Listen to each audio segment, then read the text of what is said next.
शिक्षक के लिए सबसे बड़ी चुनौतियों में से एक होती है अपने छात्रों के लिए पढ़ाने का सही तरीका चुनना। अब देखिए, इतने सारे विकल्प हैं, तो ये कैसे पता चले कि सबसे अच्छा कौन सा है?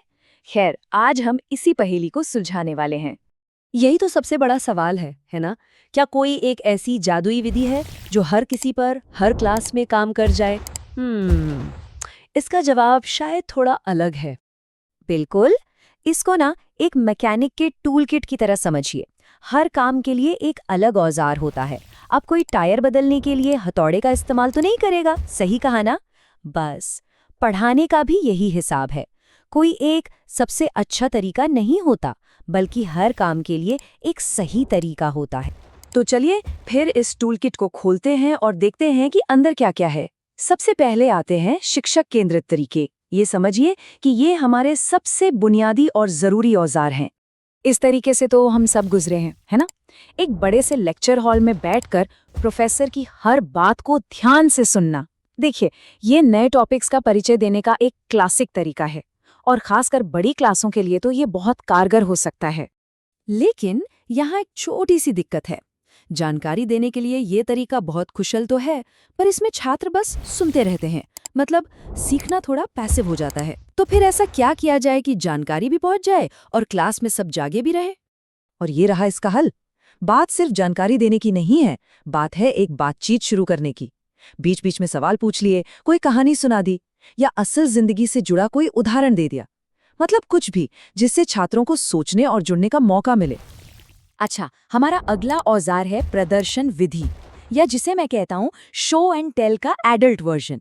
ये विज्ञान के प्रयोगों के लिए, कोई कला सिखाने के लिए, या किसी भी ऐसे प्रैक्टिकल स्किल के लिए एकदम परफेक्ट है जिसे सिर्फ बोलकर नहीं समझाया जा सकता। अब यहाँ दो बहुत ही दमदार तरीकों को समझना जरूरी है। देखिए, निगमनात्मक तर्क जो है वो टॉप डाउन है, मतलब ये रहा नियम, अब इसे इस्तेमाल करो। ये अक्सर शिक्षक केंद्रित होता है। वहीं दूसरी तरफ आगमनात्मक तर्क बॉटम अप है, मतलब चलो इन उदाहरणों को देखते हैं और सब मिलकर नियम का पता लगाते हैं। इसमें छात्र ज्यादा एक्टिव रहते हैं। ठीक है, तो अब थोड़ा गियर बदलते हैं। चलिए बात करते हैं छात्र केंद्रित विधियों के बारे में।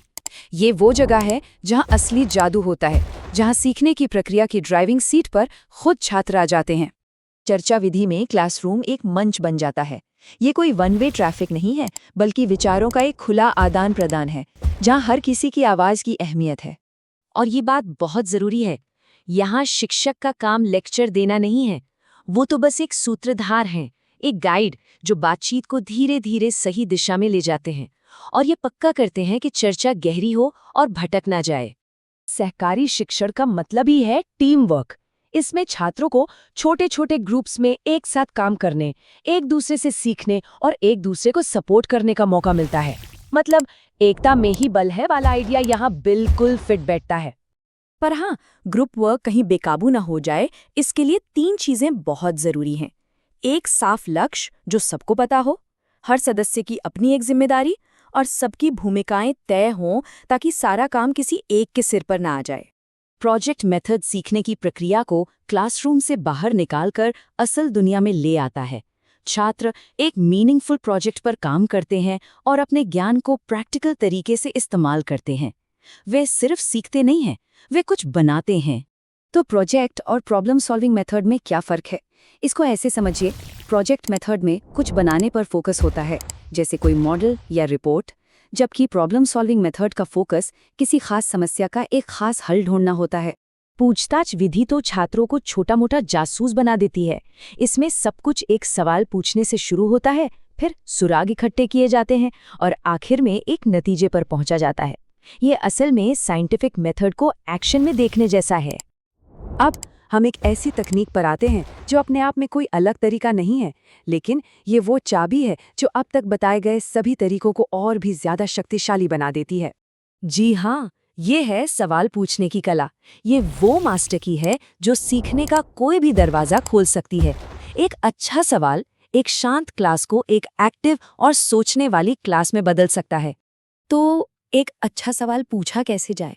ऐसे सवाल पूछने से बचें जिनका जवाब सिर्फ हाँ या ना में हो। क्यों और कैसे पूछें? सवाल को असल जिंदगी से जोड़ें। उन्हें सोचने पर मजबूर करें, न कि सिर्फ रटी रटाई बातें दोहराने पर। चलिए अब आते हैं मुद्दे की बात पर।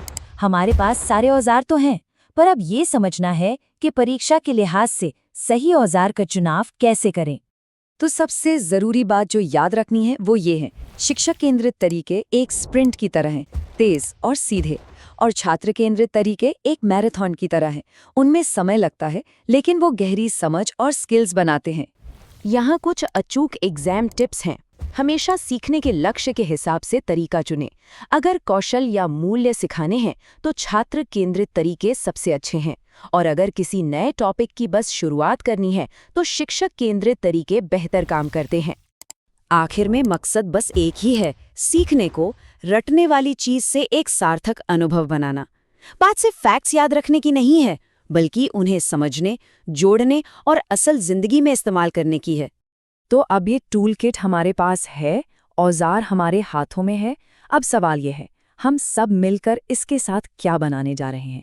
सच कहूं तो संभावनाएं अनंत हैं।